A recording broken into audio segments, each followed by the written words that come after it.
On dit que la jeunesse, c'est la meilleure période de la vie, c'est aussi la plus pauvre. C'était mieux avant. Ouvrez la parenthèse, point d'interrogation, fermez la parenthèse. C'est moi que tu parles comme ça, ouais. Tout le temps que je pourrais passer à m'amuser sans me préoccuper du travail, je passe à m'angoisser en me disant qu'il faut que je travaille. Finalement, je ne travaille pas. C'était mieux avant, l'émission qui donne la parole à la jeunesse pour démêler les clichés de la réalité. Changer le monde, vous êtes bien sympathique, mais faudrait déjà vous lever le matin. C'est pas le monde qui va se plier à vos désirs, les enfants. C'est pas 68 années de la jeunesse. C'est le vrai monde dehors. Et le vrai monde, il va chez le coiffeur. Déjà. Bonjour à tous. Les jeunes. Dès que vous entendez une phrase qui commence par ces deux mots, vous avez d'ores et déjà une idée de ce qui va suivre. Ils passent leur temps devant leurs écrans, ils ne respectent rien ni personne, ils n'ont pas plus de culture que de rêve, et surtout, ils ne font strictement rien de leurs 10 doigts.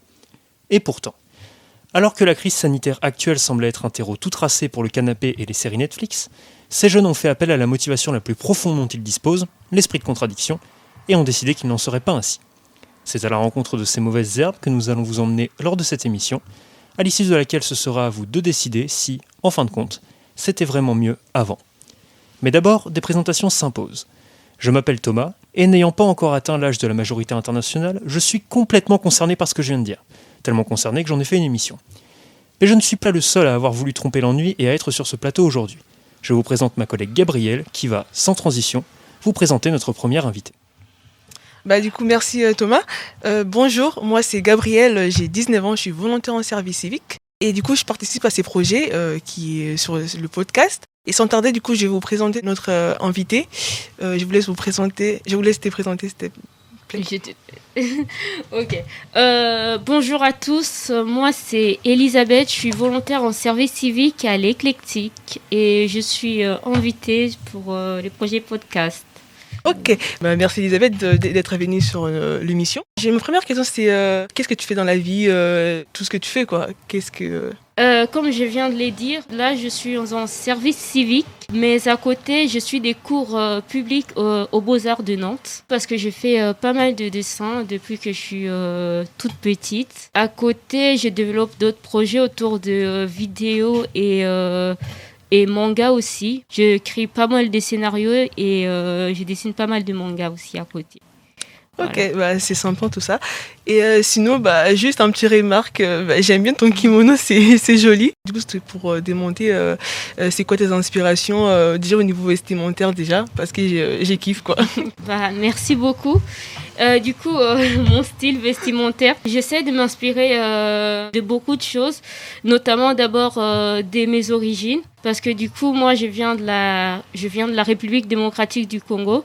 Et j'essaie toujours d'avoir un côté un peu, on va dire, Afrique dans ma façon de m'habiller. Juste une question des principes. J'aime bien m'habiller en mode quelque chose d'Afrique. En même temps, relier ça à quelque chose d'assez occidental et puis aussi de mettre un peu quelque part une certaine influence de la culture japonaise que j'ai eu beaucoup durant mon enfance. Et du coup, j'essaie vraiment de faire, une sorte de brassage de toutes les choses qui ont pu m'inspirer dans ma façon de m'habiller. Et c'était cool ça, genre mélanger autant de choses à la fois et je trouve ça plutôt intéressant. Ouais. J'ai vu que tu travaillais sur un court-métrage.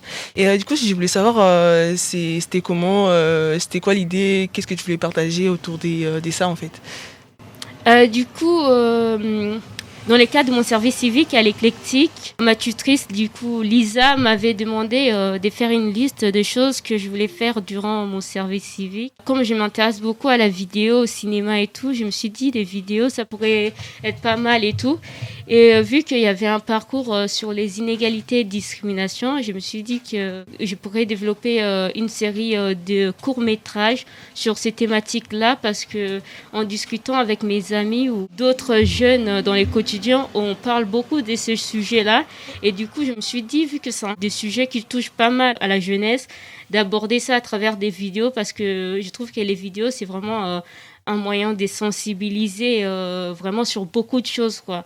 Voilà d'où est né ces projets des courts-métrages sur les discriminations et les inégalités. Par la suite, ma tutrice, elle m'a dit qu'il y avait une sorte de concours annuel qui est organisé par l'Observatoire des inégalités pour les 12 à 25 ans et tout. Je me suis dit, ça serait pas mal de participer à ces concours pour lancer une première vidéo sur la thématique c'était quoi la thématique? Je m'en souviens plus.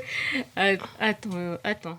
C'était pas sur les inégalités, un truc comme ça? Non, attends, c'était quand on veut, on peut. Voilà. C'est ça. Ah ouais. Ça a pris du temps, ouais, ça remonte. Évidemment. Parce que j'ai fait pas mal de choses après. Du coup, sur la thématique des quand on veut, on peut. Du coup, j'étais pas mal inspirée. Je commençais à écrire un texte et tout, parce que du coup, durant la nuit, parce que vraiment, mon inspiration vient les soirs, quoi. Quand tout est calme et tout, c'est là où je commence à écrire. J'ai fait pas mal de choses. Je suis vraiment comme une chouette, quoi. Je travaille vraiment les soirs. J'ai écrit un texte et j'ai fait une première réunion où j'ai réuni pas mal de jeunes qui étaient intéressés par les cinémas, la vidéo et tout. Et du coup, on a fait un premier court-métrage et puis au final, on a été sélectionné parmi 50 projets. Voilà, on était les 50e finalistes du coup. C'est cool ça, félicitations. Merci. Malheureusement, j'ai pas pu faire d'autres vidéos à part ça, vu qu'avec les confinements, les Covid et tout, les projets étaient très voilà, limités quoi.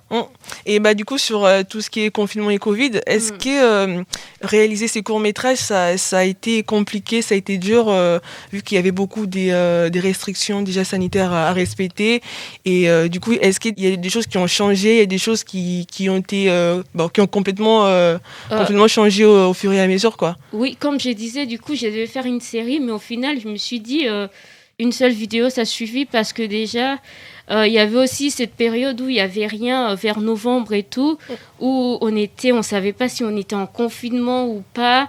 Et malgré ça, j'ai réussi à avoir des jeunes sur les projets, mais après ça, les choses ont commencé à s'ouvrir. J'avais plus beaucoup de gens pour les projets, vu que d'autres ils sont retournés à leurs occupations. Et du coup, c'était compliqué aussi de trouver une temporalité avec d'autres missions de service civique que j'avais. Du coup, je pense que les Covid, ça a aussi pas mal impacté ces projets, quoi.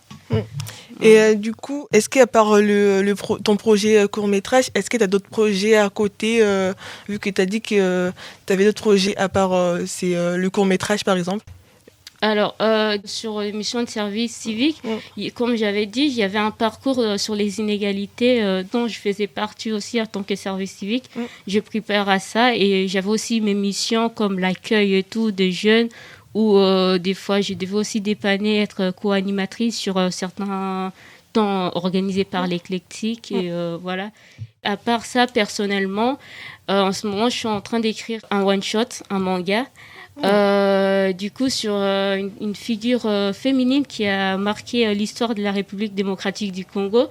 Et du coup, je me suis dit, je vais m'inspirer de ces personnages-là et mélanger aussi ce qui se passe actuellement en République démocratique du Congo, en sachant les conflits liés aux ressources minérales et tout ça, les viols et tout, et les massacres à l'est du pays, de prendre ces sujets-là qui sont vraiment d'actualité et prendre cette figure révolutionnaire qui a vraiment marqué l'histoire et de faire un mix de ça pour créer quelque chose qui pourrait toucher la jeunesse aujourd'hui, quoi. Tu as parlé d'une figure, est-ce que tu pourrais la citer? Khenpa Vita, qui était une femme très courageuse qui, malgré plusieurs embûches, s'est levée pour lutter contre les envahisseurs, entre guillemets, qui voulaient s'imposer dans les pays.